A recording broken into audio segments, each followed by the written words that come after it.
Hi, I'm here with a random pair of IEMs from Shozy again. These are, Charles, who is representing Shozy, reckoned I should check these out. So I said, yeah, why not? I'll do that.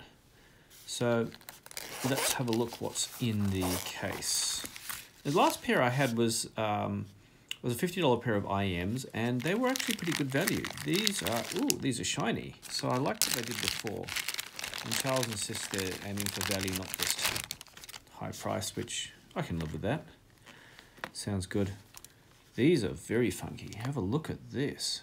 That's cool. And they seem to have MMCX connectors. Just yank one of those off. Seems like a fairly firm connection there. Good-o. These are fun. This is interesting. Look at these. They're little standard silicon tips, but they don't have...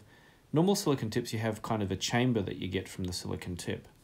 These don't have a chamber. They're trying obviously to get the tip as close to the front, close to the edge of the metal tube as possible. And I see some balanced armatures in there. Let's see if we can count. How many tubes and balanced armatures can we count? Let's have a look. It looks like we may have something like a base pair and maybe a treble pair. No, we have three. We have a really tiny, I guess there's one there, and that's either a single or a double, I'm not sure, and then there's, I guess, a double base. Might have to check these out. I have no idea what they cost. Charles doesn't tell me these things. He just says, you should check out this, and sends me them.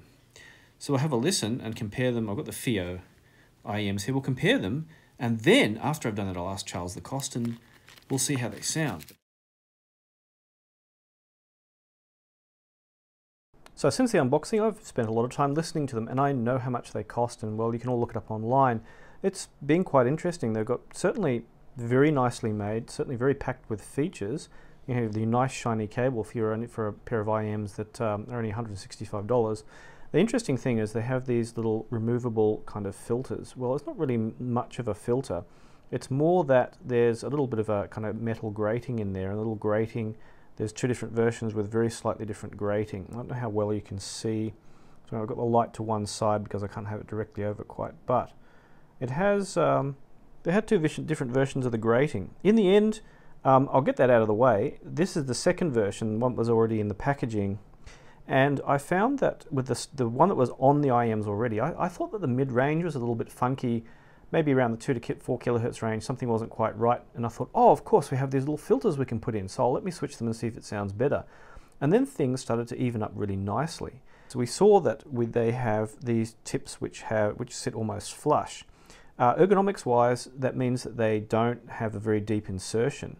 So if you're looking for a deeper insertion, you can put full-size tips on them, and I did something which I'll talk about a bit more in a bit, which is, say, put on something like these final Type E tips, and there you get some deeper insertion than you do with these ones, obviously. But the thing is, these kind of slip on and off. Well, not too bad, but they can slip on and off a little bit easily, and I got actually one came off in my ear. It wasn't too much, wasn't inserted that deeply, so it wasn't too much of an issue. The interesting and very cool thing is you see you have biflange tips here. So usually biflange tips put more of a tube in front of the nozzle, and so alter the sound. But when you put these on, what do you notice? They're almost flush like the stock tips. So there you have these biflange tips, and yeah, you don't get much of a deep insertion with them, but all the same, that's a cool idea to not change the sonic character but give you biflange tips. So for some people they may not get a deep enough insertion, and these things are quite difficult to take off actually once they're on. And like the foam tips, interesting, the foam tips, if you can see in the corner here, it's very hard for me to tell between the large and the medium. They're almost the same size. There's only a fraction of a millimeter difference in them. But anyway, putting them on, let's put a large on, they're actually fairly shallow tips. They're not that deep. They're like kind of the shallower ones you sometimes get with Campfire Audio and probably some other IEMs. They end up leaving a bit of a tube in there, but it didn't really alter the sound with any major significance. The interesting thing of how the sound altered, I'll talk about. But one of the useful things is they come with very extra small tips. These are really tiny. So if you compare them to a normal small tips, they're even smaller than small. And this is maybe what I should call Asian small. And for someone like, say, my wife who has minute ears, these are the only tips that can fit inside her ears, like nothing, regular small, which is about this size, just cannot. So in the end, I kind of did most of the listening with kind of the standard tips and rotated around a few things. Sound-wise, they're fairly even sounding. We'll say, I don't like using the word neutral because neutral is an impossible target. It's a little bit easier with IEMs where you don't have the whole ear pinner involved. We'll probably say a fairly kind of even sound, fairly balanced sound. No particular emphasis in any particular range. I think they have avoided going for the slightly peaky treble you get with, say, I found that the treble maybe just a touch peaky with something like the FIO FH5, FH7 for preference, and maybe like the FA7's a bit dark. These were kind of even and spot on. And bass delivery is, it'll go down and give you the deep rumble. So my good old track from my number 82 playlist, the New Basement Tapes, which starts with a very deep rumble, you can hear that deep rumble. It won't give you the thunder that you get with IEMs, which have a strong bass emphasis, obviously, but it will be there and it'll be present and be pleasant. Good mid-bass punch, so your good old things like your Sophie Tucker, very punchy and enjoyable indeed. Mid-range is really nice and clean, and vocals came through very clearly. And the treble, and again, it was, well, a typical balanced armature treble, and as good as anything I've heard in kind of under $1,000 pretty much. So maybe even a little bit better in some respects. I did really like the treble on these. Actually, $165, the overall competency was really excellent, and I preferred the kind of balance of these to the FIO's FA7s, which are the all balanced armature ones, which sounded a little bit muffled. These sound a little bit more open and clear, so I think they're kind of a bit up there in terms of better value. I didn't try aftermarket cables. Come on, in the $165 range, you're not going to be thinking of aftermarket cables, and they already come with a decent cable, I think, which may have just, I don't know what cable it is, but it may have just pushed it over the edge. Of course, you don't have any memory wire in here. You just have a little bit of an oversleeve, a long oversleeve, which has obviously got some kind of memory in it. And you're probably putting it under a hairdryer if you want to adjust it. But I prefer this to memory wires, which are kind of fiddly and uncomfortable. The interesting thing is, it doesn't. If you rotate it, it doesn't swivel too easily on the IEMs. They're fairly stiff connectors, and that makes it much easier to put on once you kind of, okay, line everything up, and then it kind of stays there. That's what I really appreciate about the ergonomics.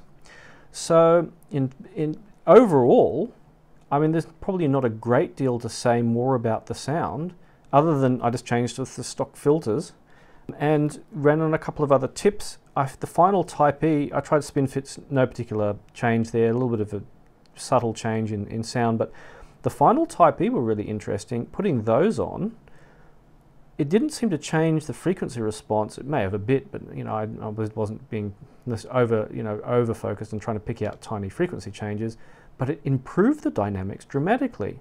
Maybe it just, usually that tends to happen more with dynamic driver IEMs, but these are all balanced armature. So it actually brought out, everything was more punchy, and I thought, hold on, have I got the volume the same as it was before? So I made sure I left the volume as it was. I was on a Mojo in this case, and listened backward and forward to the same song. Everything became more punchy. Maybe there's a bit better seal going on there, but usually that's something that affects dynamic driver IEMs, and these are balanced armature. Another thing I did was hook them up to Fostex's good old TM2. TM2 comes with a single dynamic driver pair of IEMs on there, and of course you can pull these off and put on your own IEMs. The CPs were a good upgrade to this, so they became a good adaptation to these, and there's enough flexibility in this cable that you can kind of get a good seal and set them up nicely. Otherwise, they'd not scale up dramatically to really expensive stuff, but I really appreciated them out of, say, the Mojo, where I think you could really make out the way, I like the way Chord Stuff presents instruments. It feels more natural than most regular DAPs do. But I wouldn't go spending I wouldn't go spending crazy money on a DAP to use with these. They tended to drive out of everything pretty reasonably well, and all they really need is a kind of low output impedance because they're multiple balanced armature and seem to have a bit of a crossover network going on in there, and you probably want to keep the output impedance of your device low. So as bargains go, if you want an even sounding pair of IEMs with kind of good overall quality sound, I really like these, and I actually did find myself kind of if I'm doing some listening to wind down at the end of the day before I go to sleep, I found these really good for plugging and listening to some good old jazz like Sunday at the Village Vanguard, good old Bill Evans and stuff like that. But they could also give me good entertaining punch out of even kind of modern music where, you know, I normally need a bit more of a bass kick. Although they don't have quite the bass thunder you do out of some of the new FIO IEMs or dynamic drivers, they were kind of nailed it for me for what I would like in terms of a balanced sounding pair of balanced armature IEMs. So that's the Shozy CPs, and I hope you enjoyed that video. Once again, thumbs up if you liked it. Questions, comments, and even constructive criticism is most welcome. Any questions or any gear I've still got floating around you'd like to try them with? I mean, they didn't find them particularly gear sensitive, apart from the usual cautions of output impedance. Also, if you'd like to help support making these videos, we've got a thank you to everyone who has done so already. These people, again, for a couple of bucks a month, get to see my videos in advance without ads, with extra bits included, sometimes first takes as well, and can ask me questions directly and get purchase advice, as well as go in the draw to win free stuff. So if any of that takes an interest to you, and we have a little community, private community going as well, check out the link below and sign up. Otherwise, thanks once again for watching, and see you online.